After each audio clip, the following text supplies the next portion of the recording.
ಇನ್ನು ಮೂಳೆ ತಿನ್ನೋ ಆಸೆಯಲ್ಲಿದ್ದ ಬೀದಿ ನಾಯಿಗಳಿಗೆ ಬಹಳ ಬೇಸರ ಆಗುತ್ತೆ. ಬಾಲ ಅಳ್ಳಾಡಿಸಿ ಖುಷಿಯಾಗಿದ್ದ ನಾಯಿಗಳಿಗೆ ಬೇಜಾರಾಗುತ್ತೆ. ಹಾಗಾದ್ರೆ ಯಾವ ಕಾರಣಕ್ಕೆ? ನಿಮ್ಗೆಲ್ರಿಗೂ ಕೂಡ ಗೊತ್ತಿರುತ್ತೆ, ಬಿರಿಯಾನಿ ಭಾಗ್ಯ ಕೊಡ್ತೀವಿ ನಾವು ಬೀದಿ ನಾಯಿಗಳಿಗೆ, ಬಿರಿಯಾನಿ ಊಟ ಹಾಕಿಸ್ತೀವಿ. ಆದ್ರೂ ಕೂಡ ಎಲ್ಲಾ ನಾಯಿಗಳಿಗೂ ಏನು ಇವ್ರು ಬಿರಿಯಾನಿ ಊಟ ಹಾಕಿಸ್ತಾ ಇರಲಿಲ್ಲ. ಕೆಲವೊಂದಿಷ್ಟು ಇಷ್ಟಿಷ್ಟು ನಾಯಿಗಳಿಗೆ ಮಾತ್ರ ಬಿರಿಯಾನಿ ಊಟ ಅಂತ ಹೇಳಿದ್ರು. ಆದ್ರೆ ಈಗ ಅದಕ್ಕೂ ಬ್ರೇಕ್ ಬಿದ್ದಿದೆ. ಬಿರಿಯಾನಿ ತಿನ್ನೋ ಮೂಡ್ನಲ್ಲಿದ್ದ ಬೀದಿ ನಾಯಿಗಳಿಗೆ ಆಸೆ ತೋರಿಸಿ ಈಗ ಜಿಬಿಎ ಸೈಲೆಂಟ್ ಆಗ್ಬಿಟ್ಟಿದೆ. ಜಿಬಿಎ ಅಸ್ತಿತ್ವಕ್ಕೆ ಬರ್ತಾ ಇದ್ದಂತೆ ಯೋಜನೆಗೆ ಪಾಲಿಕೆ ಬ್ರೇಕ್ ಹಾಕಿದೆ. ಮೂಳೆ ತಿನ್ನೋ ಆಸೆಯಲ್ಲಿತ್ತು ಬೀದಿ ನಾಯಿಗಳು. ಅಯ್ಯೋ ನಮ್ಗೆ ಮೂಳೆ ಸಿಗುತ್ತಪ್ಪ ಅಂತ ಆಸೆಯಲ್ಲಿತ್ತು. ಬಾಲ ಅಲ್ಲಾಡಿಸಿ ಖುಷಿಯಾಗಿದ್ದ ನಾಯಿಗಳಿಗೀಗ ಬಹಳ ಬೇಜಾರಾಗುತ್ತೆ. ಅಲ್ಲ, ಅಭಿವೃದ್ಧಿ ಕೆಲಸ ಮಾಡಿ ಸ್ವಾಮಿ ಅಂತಂದ್ರೆ ಆ ಸಂದರ್ಭದಲ್ಲಿ ಏನು ನಾವು ಬೀದಿ ನಾಯಿಗಳಿಗೆ ಬಿರಿಯಾನಿ ಊಟ ಹಾಕಿಸ್ತೀವಿ, ಬೀದಿ ನಾಯಿಗಳಿಗೆ ಬಿರಿಯಾನಿ ಹಾಕಿಸ್ತೀವಿ ಅಂತ BBMP ಅಂತ ಇದ್ದಂತಹ ಸಂದರ್ಭದಲ್ಲಿ ಸಾಕಷ್ಟು ಅದು ಕಾಂಟ್ರವರ್ಸಿನೇ ಆಗಿತ್ತು ಅಂತ ಹೇಳಬಹುದು. ಯಾಕಂತಂದ್ರೆ ಅಭಿವೃದ್ಧಿ ಕೆಲಸಗಳು ಮಾಡಿ ಸ್ವಾಮಿ, ನಾವು ಸುದ್ದಿಗಳನ್ನ ಮಾಡ್ತಾನೆ ಇದ್ದೀವಿ, ಗುಂಡಿಗಳು ಇದ್ದಾವೆ, ಇನ್ನು ಬೆಂಗಳೂರಲ್ಲಿ ಕೆಲವೊಂದಿಷ್ಟು ಅಭಿವೃದ್ಧಿ ಕೆಲಸಗಳಾಗ್ತಾ ಇಲ್ಲ, ಅದೆಲ್ಲವನ್ನು ಕೂಡ ಮೊದಲು ಮಾಡಿ ಅಂತ ಹೇಳಿದ್ರೆ ಇಲ್ಲ ನಾವು ಬೀದಿ ನಾಯಿಗಳಿಗೆ ಯಾರು ಊಟ ಹಾಕ್ತಾರೆ, ಹಾಗಾಗಿ ನಾವು ಸ್ವಲ್ಪ ಬಿರಿಯಾನಿ ಊಟ ಹಾಕ್ತೀವಿ ಅಂತ ಹೇಳಿದ್ರು. ಆದರೆ ಈಗ ಸದ್ಯಕ್ಕೆ ಅದಕ್ಕೂ ಕೂಡ ಬ್ರೇಕ್ ಬಿದ್ದಿದೆ. ಕೇವಲ 600 ನಾಯಿಗಳನ್ನ ಮಾತ್ರ ಗುರುತಿಸ್ಕೊಂಡಿದ್ರು. 600 ನಾಯಿಗಳಿಗೆ ನೀವು ಬಿರಿಯಾನಿ ಊಟ ಹಾಕಿದ್ರೆ ಉಳ್ದಂಥ ನಾಯಿಗಳು ಏನು ಮಾಡಿದ್ದು? ಅವಕ್ಕೂ ಹಾಕ್ಬೋದಿತ್ತಲ್ಲ. ಹಾಗಾಗಿ ಸದ್ಯಕ್ಕೆ ಏನು ಬೀದಿ ನಾಯಿಗಳಿಗೆ ನಾವು ಬಾಡೂಟ ಹಾಕ್ತೀವಿ, ಬಿರಿಯಾನಿ ಊಟ ಕೊಡ್ತೀವಿ ಅಂತಿದ್ದಕ್ಕೆ ಬ್ರೇಕ್ ಬಿದ್ದಿದೆ. ಬೀದಿ ನಾಯಿಗಳ ಬಾಡೂಟ ಭಾಗ್ಯಕ್ಕೆ ಬ್ರೇಕ್ ಬಿದ್ದಿದೆ.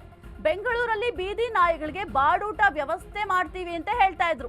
ನಾಯಿಗಳಿಗೆ ಬಿರಿಯಾನಿ ಹಾಕಲು BBMP ಮುಂದಾಗಿತ್ತು.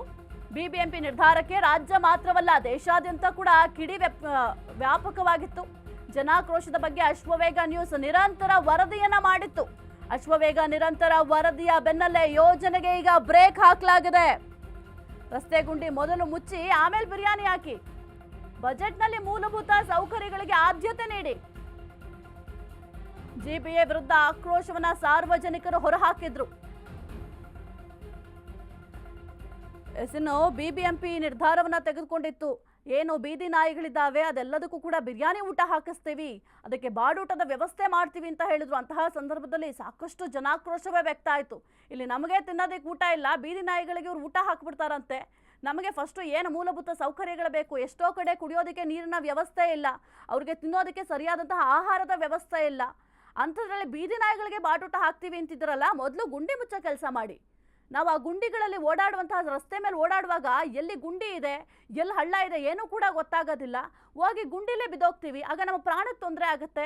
ವಯೋವೃದ್ಧರು ಓಡಾಡ್ತಾರೆ ಸ್ವಾಮಿ ರಸ್ತೆಯಲ್ಲಿ. ನಮಗಾದ್ರೆ ಕಣ್ಣಿದೆ ಕಾಣಿಸ್ತಿರುತ್ತೆ ಹೋಗ್ತೀವಿ.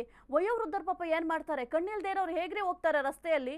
ಹಾಗಾಗಿ ಮೊದಲು ರಸ್ತೆ ಗುಂಡಿಯನ್ನು ಸರಿಪಡಿಸೋ ಕೆಲಸ ಮಾಡಿ, ರಸ್ತೆಯನ್ನು ಒಂದು ಕರೆಕ್ಟಾಗಿ ಮಾಡಿ, ಸುಮ್ಮನೆ ಏನೋ ಕಾಟಾಚಾರಕ್ಕೆ ಗುಂಡಿ ಮುಚ್ಚೋದು, ಆಮೇಲೆ ಮತ್ತೆ ಅದೇ ಗೋಳು ಆ ರಸ್ತೆಗೆ ಹೋದರೆ ಅದೇ ರೀತಿ ಇರುತ್ತೆ, ಹಳ್ಳ ಬಿದ್ದಿರುತ್ತೆ. ಅದನ್ನು ಸರಿಪಡಿಸೋ ಕೆಲಸ ಮಾಡಿ. ಮೊದಲು ಬೆಂಗಳೂರು ಅಭಿವೃದ್ಧಿ ಮಾಡಿ. ಏನು ಅನುದಾನ ಕೊಡ್ತಾ ಇಲ್ಲ, ಅನುದಾನ ಸಿಗ್ತಾ ಇಲ್ಲ ಅಂತ ಕೆಲವೊಂದಿಷ್ಟು ಶಾಸಕರು ಆರೋಪವನ್ನು ಮಾಡಿದ್ರು. ಅದನ್ನು ಮೊದಲು ನೀವು ಪೂರೈಕೆ ಮಾಡಿ, ನಮ್ಮನ್ನು ಅಭಿವೃದ್ಧಿ ಮಾಡಿ, ಆಮೇಲೆ ನಾಯಿಗಳಿಗೆ ಬಾಡೂಟ ಹಾಕಿವ್ರಂತೆ ಅಂತ ಸಾಕಷ್ಟು ಸಾರ್ವಜನಿಕರು ಆಕ್ರೋಶವನ್ನು ಕೂಡ ವ್ಯಕ್ತಪಡಿಸಿದ್ರು. ಇದೀಗ ಈ ಬಿರಿಯಾನಿ ಊಟದ ಸಂಬಂಧಪಟ್ಟಂತೆ ಸದ್ಯಕ್ಕೆ ಜಿಬಿಎ ಸೈಲೆಂಟ್ ಆಗಿದೆ. ಇನ್ನು ಜಿಬಿಎ ಅಸ್ತಿತ್ವಕ್ಕೆ ಬರ್ತಾ ಇದ್ದಂತೆ ಯೋಜನೆಯ ಪಾಲಿಕೆಗೆ ಸದ್ಯಕ್ಕೆ ಬ್ರೇಕ್ ಅನ್ನ ಹಾಕಲಾಗಿದೆ. ನೋಡೋಣ ಇದೇ ರೀತಿ ಮುಂದುವರಿಯುತ್ತಾ ಅಥವಾ ಮತ್ತೆ ಏನಾದರೂ ಇಲ್ಲಪ್ಪ ನಾವು ನಾಯಿಗಳಿಗೆ ಬಾಡೂಟ ಹಾಕ್ತೀವಿ ಅಂತ ಹೇಳ್ತಾರಾ ಅಂತ.